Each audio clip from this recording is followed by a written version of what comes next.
When Love Kills, the Falicia Blakely story is more than just about a teen mom who becomes an exotic dancer and falls in love with the wrong man. We're going to have a conversation with Tasha Smith and Lil Mama. Stay tuned. You are tuned in to Black Hollywood Live. Conversations.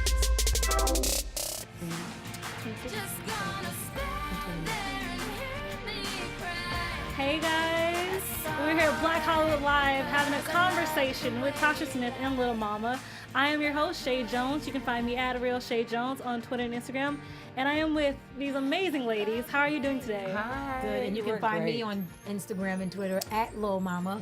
And I am Tasha For Real Smith, right? Yes, the number 4. That's on number 4. Instagram, but on Twitter, I'm Tasha Smith For Real. I don't know. Like somebody stole the Instagram page. It's just too much going on, but if you are on those pages, follow Follow Tasha us. For Real Smith and Lil Mama. Well, first, it's congratulations to Miss Thank Tasha you. Smith. This is your first directorial debut, and how does it feel? You know, I feel so grateful. I feel so blessed. No, I'm very grateful. I'm very blessed. You know, I directed a short film before, and so this is my feature. Title you know. Boxed In, if you can look it up online and watch it. It's a great Yes. watch. I enjoyed it. Thank you. Thank you. But I feel very grateful that I got a chance to create a piece of art that hopefully will touch people's heart and change people's lives. And, you know, yeah. So what made you want to do this project? What, spoke to you about it? Falicia Blakely. My heart went out to her. I'm from the urban community, and I grew up in the hood, honey. I was at the strip club. I knew the pimps. I hung out in the streets, and I know that my life could have taken a different path. And when I think about Falicia and the fact that she were influenced by the wrong people, and she was very vulnerable, and she ended up in jail, in prison for the rest of her life. And I ended up here. And by the grace of God, I didn't make decisions that I would now be paying for the rest of my life, And that story just talked to me because my heart goes out to the young Felicias of the world. I actually didn't know. I found this out today that you used to be a stripper. I wasn't good, though. I wasn't good, honey. I could barely spin on a pole. Okay. Literally, just walking around. No, really, okay? If I didn't have big titties and a big booty, honey, I would not have made it, okay? And I definitely wouldn't have made it today. Actually, I don't know why I feel like that should be false. I feel like you'd have been a great.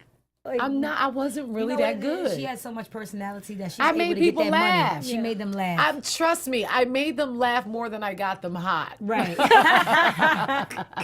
Go way of saying it, because I was going to say something else.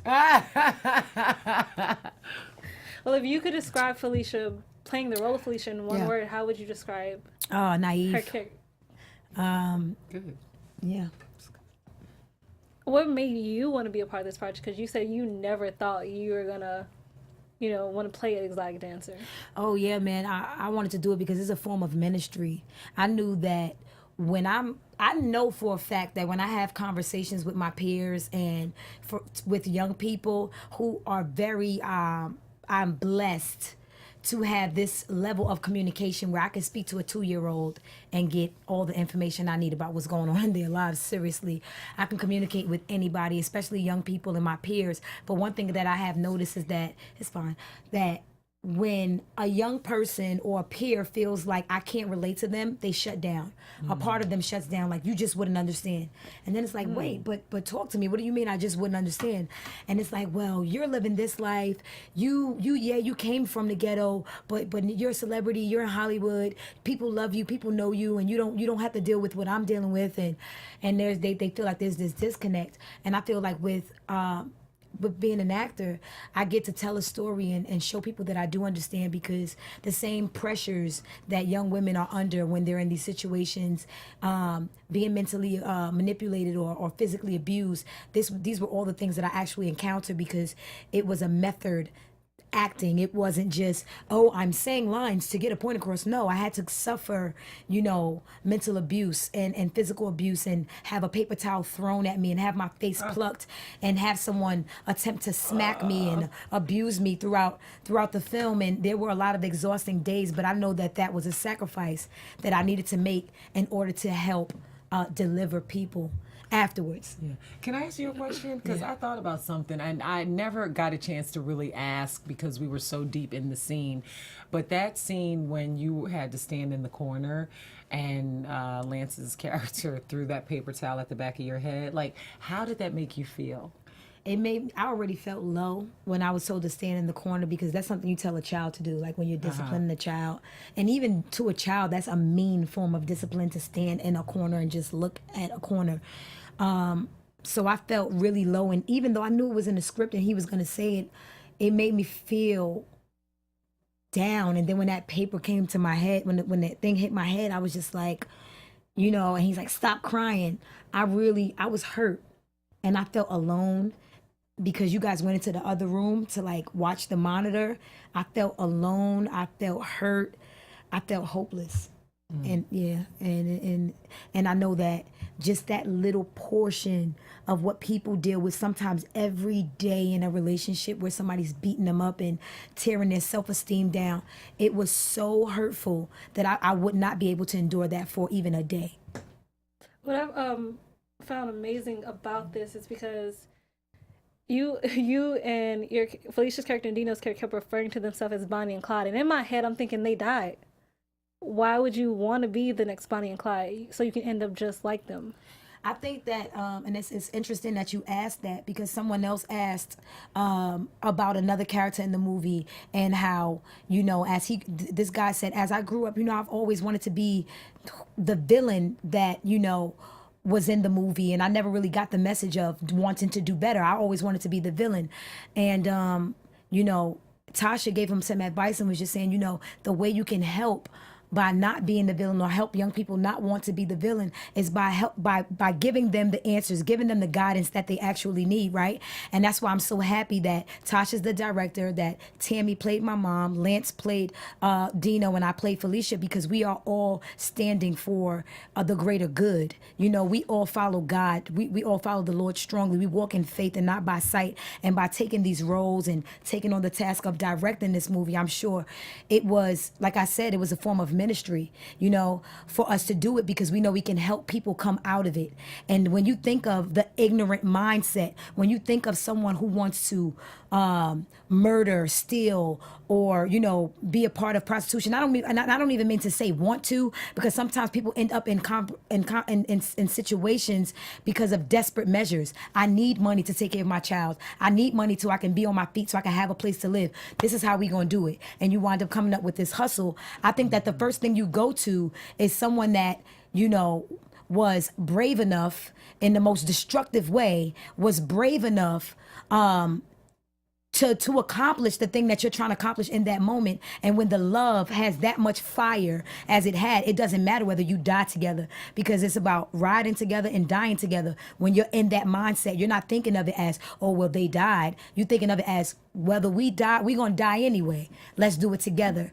And I think that, as actors, we had to take on that mindset and be true to it. Because if we judge the characters and say, well, this is not right, these people die in the end anyway, we should be righteous and think about it from this standpoint, I think that we would have been just like a lot of other cheesy actors of today, who just read lines and they're very like cardboard type of figures, and they're not putting any soul and emotion into the characters. So I think that's why Dino and Falicia refer to Bonnie and Clyde, because it is a risk that you take, and it does show how passionate you are about each other to refer to someone, to refer to a couple such as Bonnie and Clyde, who does die in the end. What I loved about watching it is such an intensity. There is an intensity to watching this film, and you captured it. Like, no matter, even when you were vulnerable, like, I felt there was an intensity. And I want to thank you so much. You did such an amazing job in capturing that moment. Thank you. More than anything else. And there's so many themes, but one of the biggest things for me is that love can make us blind, can make us stupid. And it's something your character said that I wrote down because I had to, and it was just amazing. You said he finds he can treat her any kind of way as long as he still acts like he wants her. She ain't going nowhere because it ain't about the love. She just doesn't want to be alone. And Sally, that's so true for so many women. They just don't want to be alone. And for me watching it, it made me think you need to love yourself. One of the lessons I learned was you need to love yourself before you try to get into a relationship to love somebody else. Absolutely. And I also think that it's easier said than done, because I had a father in my life who loved me, who treated me like a princess. When it was my birthday, I would receive necklaces and bracelets and rings, earrings that I would lose all the damn time, but nonetheless, he bought them. Took me out to dinner, showed me how special I was. But the times when my brothers would find themselves having girlfriends and kind of going outside a lot, because we spent most of our time together, my brothers and I. We whether we was fighting or we was going to an event, playing manhunt, sitting on the stoop, chilling, talking. When the time came that they had these girlfriends, a part of me became lonely, you know, and I wanted a boyfriend. I wanted my own life because I felt like everybody else had theirs. And so now when you think about someone like myself who had all of this attention from a father figure and then two older brothers and a brother right under me all the time, constantly in my face and in my circle, and then now that they're gone for like days or weeks or months with these girls, and I want that.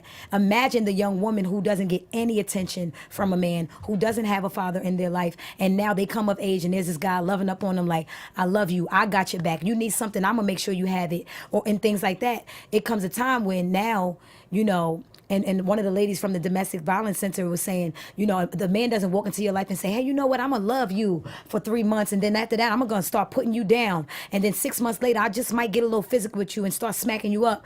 No one says that. It just happens. So now imagine, now, you know what I'm saying? So now imagine. No, that's real. They're not gonna meet you and tell you, Yeah. I'm an asshole. Yeah. You know, you know what I mean? It's about not to gonna go happen. down. Right. Like, no.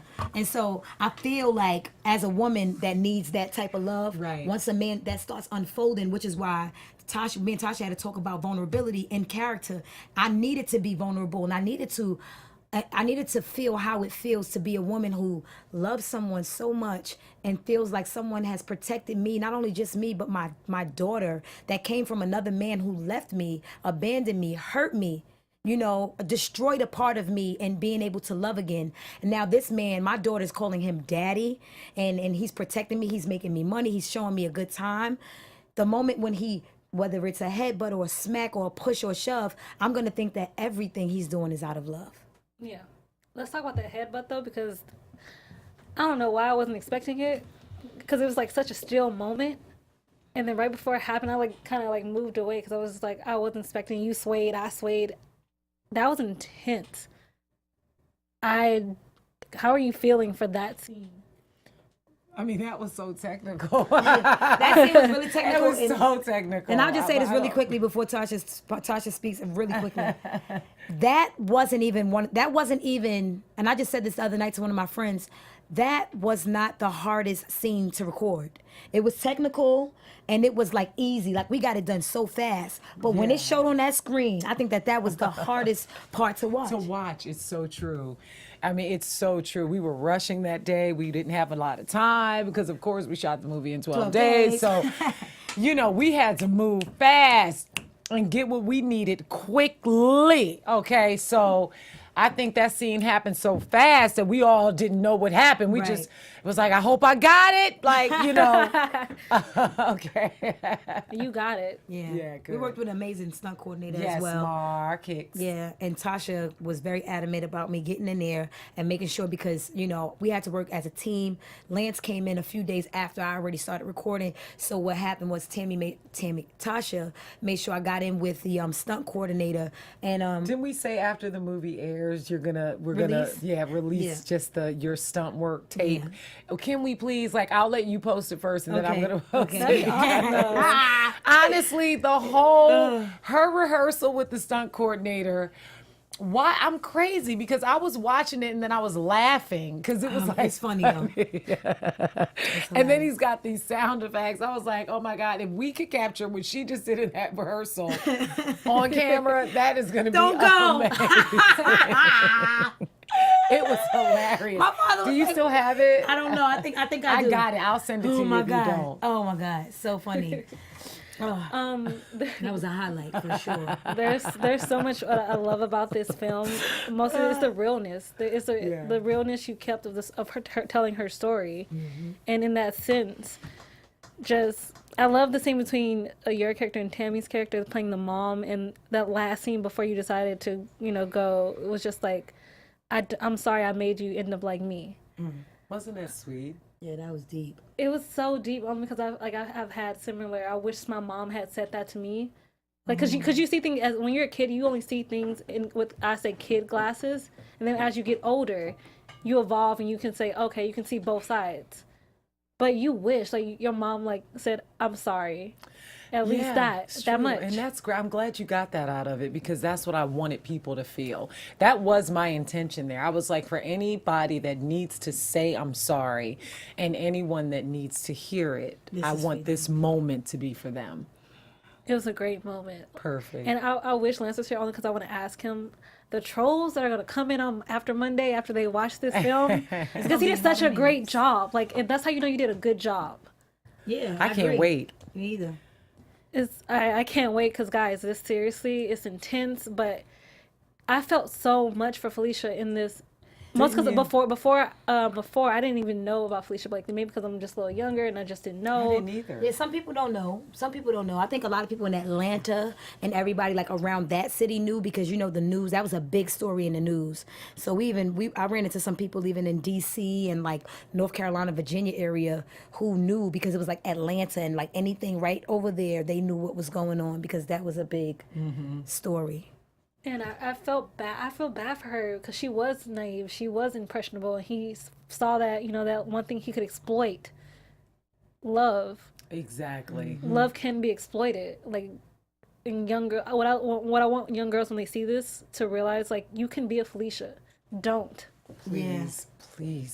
And on Lance's behalf, I just wanted to say that this is the film that he's most excited about out of all the work that he's ever done in his career. He feels like Tasha believed in him and gave him a platform to do something that he hasn't been able to do, because people haven't been as special and as great as Tasha to be able to see something more in him outside of playing the nice guy and you get hired to do one thing, and then someone says, "Oh, that's great. I have an idea," but really they don't have an idea. They just want you to come in and play the same guy they just saw you play, and then they don't, So when Tasha called him and said, "I have an idea," this was really an idea. Funny. So, they didn't have an idea. They just want you to come in and play the same person they just saw you play. Right. No, someone else just Which did is that the too. kind of problem I would say a little bit in Hollywood. They try to typecast. Yeah, basically. And I love we're starting to break that mold. Yeah.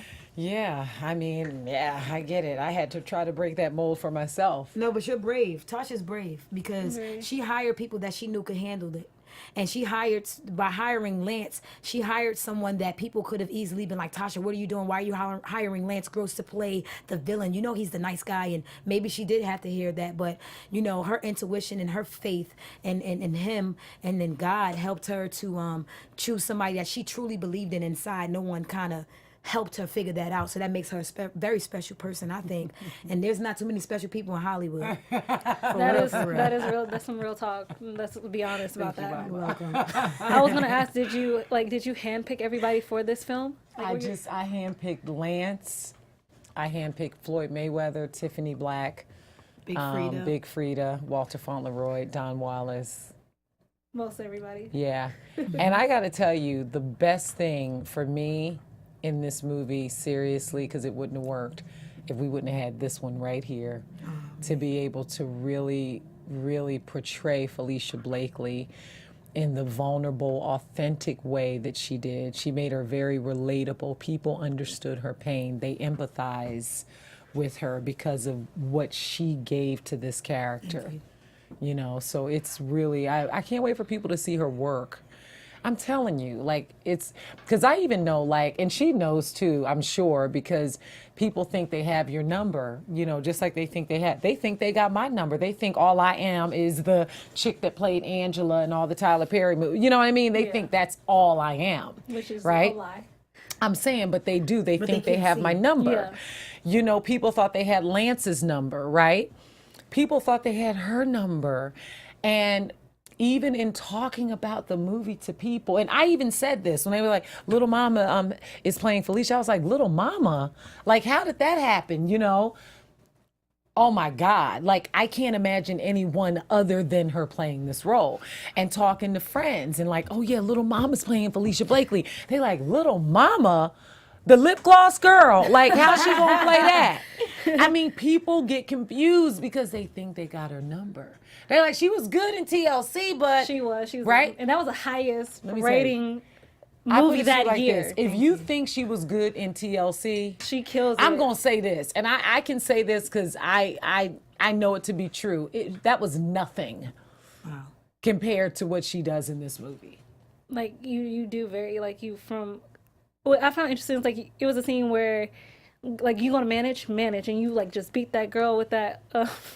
Remember when Oh we my were doing that gosh. scene when I directed that scene? Yes. Like that scene was crazy because it was roaches crawling everywhere. Seriously, I We were mean, really into God, it Trizak. was like roaches crawling everywhere, even in that kitchen. Like, I remember the art design people and props, they were in there like beating roaches in between the scenes off Tasha, the wall. please talk about another part. Talk about the scene. But the scene, I wanted her to feel animalistic.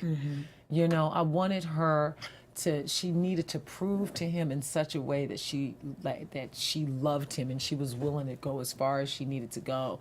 I just wanted her to kind of turn into a monster, you know, She turned into to prove to him that she could manage. that was crazy. And she did. I was like, kind of took a step back. I'm like, okay, I don't know. I feel like you felt vindicated as Falicia in that moment after you came back. He's like, come over here, bring your sexy stuff over here. Right, and all that happened. Like, she got rewarded. Right. You know, that was For what it being a was about. She monster. got rewarded. Because he clapped for her, remember? Yeah. Before we head out, we're gonna play a trailer really quickly to show everybody what they have to look forward to on Monday. Okay. Love you.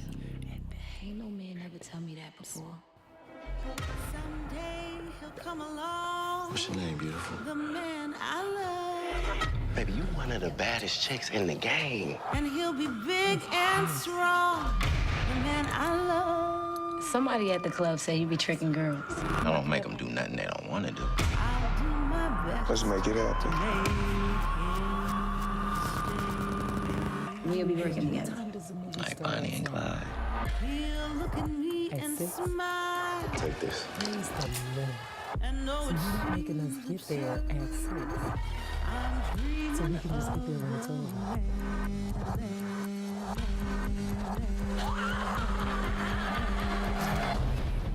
Falicia, I love you.